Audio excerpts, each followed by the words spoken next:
Now the 2021 underground scene, it was really a time you just had to be there to experience it all in its greatness. Which, besides it being COVID at the time and everyone was sick as hell and at home doing God knows what y'all do in y'all free time, a lot of rappers during this time seen this as an opportunity to really blow up. And arguably, this is a time where people say that these artists were the most hungriest, as during COVID they had a lot of time to really find their sound and really polish it. And especially for the younger rappers during that time, they had no responsibilities, no school, they just had a microphone and FL Studio in that room. It was really just bound to happen as soon as they switched to online schools, because we all know that we did not attend any of those online classes. But back on topic, the pandemic basically birthed, a lot of new underground rappers, which a lot of them, really stamped their name in the underground, and some of them kind of fell off. But we're going to talk about all of them and where they are now. Are they still making music? Are they still making the same type of music? Or maybe did they quit altogether? But we're going to study and really find out where these rappers are today in 2025. I also want to see if them now and them in 2021 even come in comparison. But if you haven't, make sure you like and subscribe, and we're going to begin.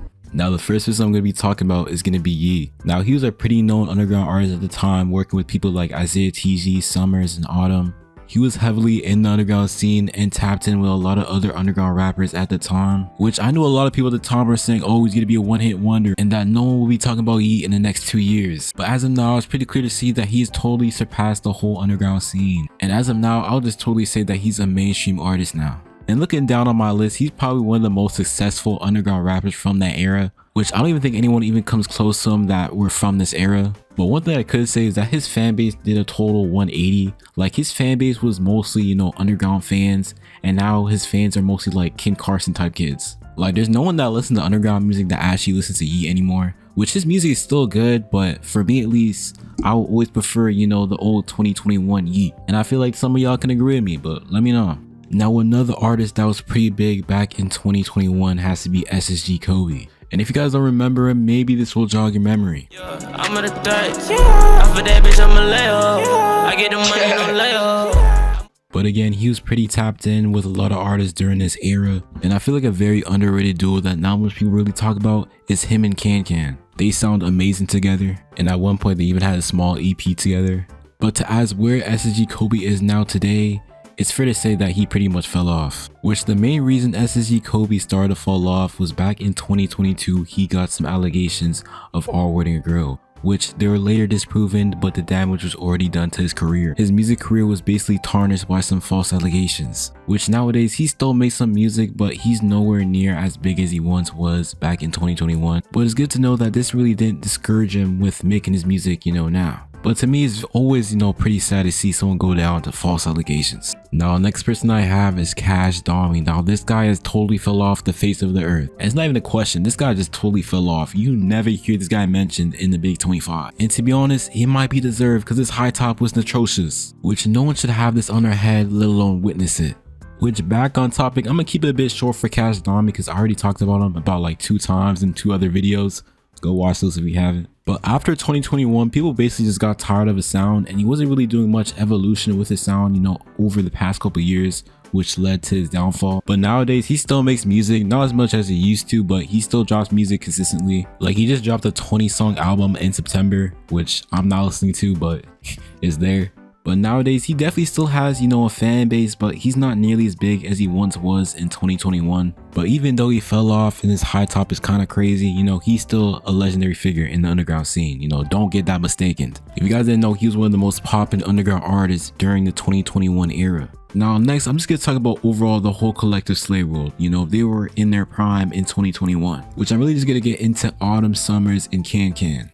Which first we're going to start off with Summrs, which he had a banger 2021. He dropped What We Have and Nothing More, Nothing Less all in 2021. Which, as much as I love Summrs' music, I don't think anything he dropped recently has topped this. These 2 projects were simply just masterpieces.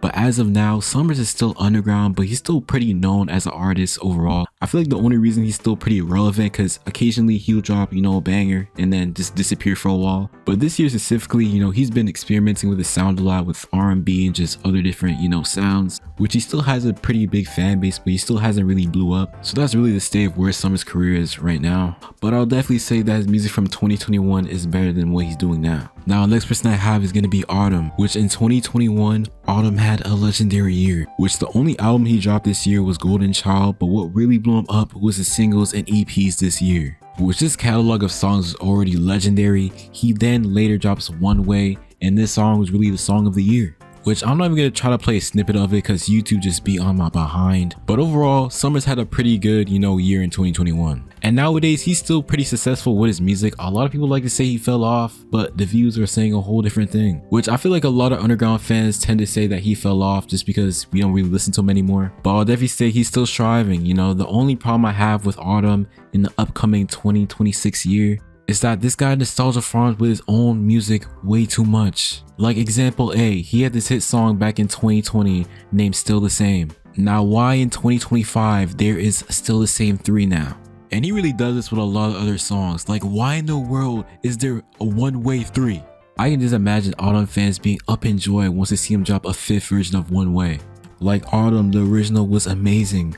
But you can slow down on all those recreations because I don't know who in the world is asking for a 3rd version of the same dance song. It's obvious you're just farming for nostalgia. Which then we have Can, which he was also a really big artist back in 2021. He had classics under his belt during this year like Woke Up, None to Me, and the Really Rich album. This album was also pretty good. Had Yeet on it too.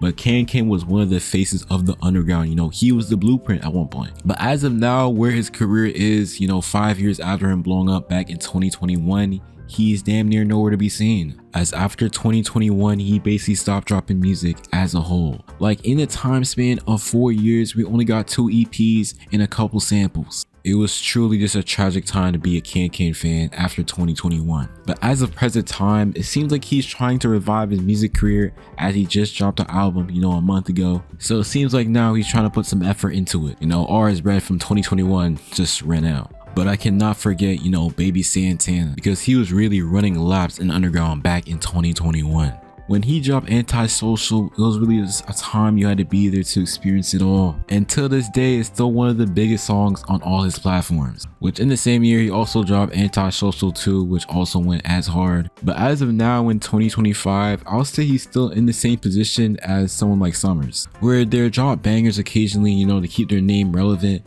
but they're not really, you know, bouncing out the underground. As right now, they're kind of just stuck in the underground scene. But overall, the lesson you should learn from this video is that it doesn't matter how fast you run, but how far are you willing to go. But chat, really think about that. But that's all I gotta say for this video. If you enjoyed, make sure you like, sub, and I appreciate everyone that came and watched this video to the end, and I am gone.